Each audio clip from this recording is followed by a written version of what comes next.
Salut ma gang, ça fait longtemps que je vous ai pas vu. Bienvenue parmi nous. Aujourd'hui, je vais vous parler d'éthique encore un peu parce que c'est toujours des circonstances. Je vous l'explique tout de suite après.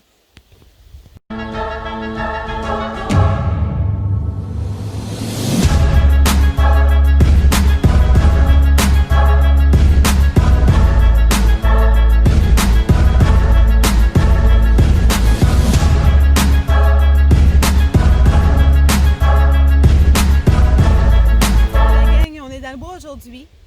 Puis je pouvais pas passer à côté du bois sans vous parler d'éthique, bien sûr. Juste un petit refresh un petit peu de l'année passée puis de ce que vous devez savoir. C'est toujours correct d'aller se promener dans le bois, surtout dans ces temps-ci, de se promener dans le bois, ça fait du bien. Juste pour vous dire que les tiques sont encore parmi nous, puis ils vont l'être encore, puis ils annoncent un été chaud et humide, fait que les tiques vont juste continuer de proliférer. Juste de faire attention. Quand vous allez dans le bois, ce qui est important, le meilleur remède pour les tiques pour l'instant, c'est encore de se vérifier. Quand vous rentrez à la maison, avant de rentrer dans la maison, si c'est possible, si vous allez dans le bois pour des longues heures, avant de rentrer dans la voiture, on change nos vêtements pour être sûr qu'on n'amène pas des tiques dans la voiture qui pourraient rester là puis qui pourraient quand même revenir sur nous dans un éventuel temps. C'est mieux de se changer avant de rentrer dans la voiture. Un coup rendu à la maison, vous prenez une douche, puis vous regardez partout pour voir si vous n'avez pas une tique qui pourrait s'être logée. Des fois, les tiques qui se logent entre les orteils. Souvent, ils aiment beaucoup le dos, ils aiment le cou en arrière, puis les oreilles. Fait que ça, c'est des places qui sont dures à vérifier. Fait que au pire, vous vous déshabillez, puis vous demandez à votre conjoint ou à quelqu'un de vérifier, voir si vous n'avez pas de tiques collées sur vous en arrière, parce que c'est les places qui sont les plus dures à voir. Fait qu'il faut faire attention à ça, puis c'est vraiment important. Puis souvent, ils vont aussi se loger dans les cheveux. Fait qu'au pire aller, vous prenez une brosse au-dessus du lavabo ou un peigne, puis vous le passez dans le fond de votre tête pour être sûr qu'il n'y a pas de tique qui est collé là. La même chose pour les animaux. Si vous avez des animaux, vous allez dans le bois. Aussi, vous les laissez sur le terrain, puis vous avez un grand terrain, mais faites attention parce que les tiques, ils vont monter dessus, ils vont commencer à prendre ce qu'ils ont besoin sur l'animal, ils vont commencer à se nourrir.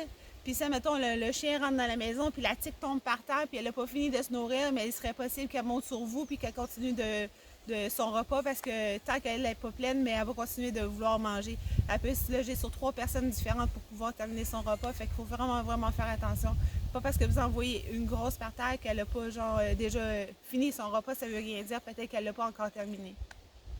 Si vous lavez votre linge à l'eau chaude, puis vous le mettez dans la sécheuse, quand même de vérifier parce que moi j'ai eu l'expérience de mettre mon linge dans l'eau chaude, puis après ça dans la sécheuse, puis quand j'ai sorti ma brassée puis que je l'ai pliée, j'avais une tique qui est tombée du linge qui était sur moi, fait qu'il faut faire attention à ça aussi.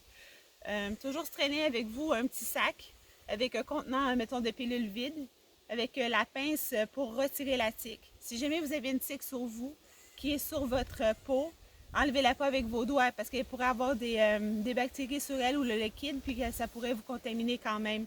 Fait que prenez toujours la pince. Vous le prenez vraiment à la base proche de la peau pour pouvoir retirer sa tête au complet parce que vous ne voulez pas qu'il reste des parties de la bébite dans votre peau parce que ça pourrait continuer de faire la job. Fait que juste de faire attention à ça. Traînez-vous du savon puis de l'eau, nettoyez la plaie. Puis si jamais vous voyez des réactions, allez voir le médecin. Je voulais vous dire qu'il y a toutes sortes de tiques. Il y en a qui vont vous donner la lime, il y en a qui vont vous donner la tularemie. Mais ça ne veut pas dire que les tiques que vous allez voir sur vous vont vous donner naturellement la maladie comme telle. Parce qu'elle peut ne pas être porteuse, même si vous faites piquer. Fait que juste de faire attention à ça.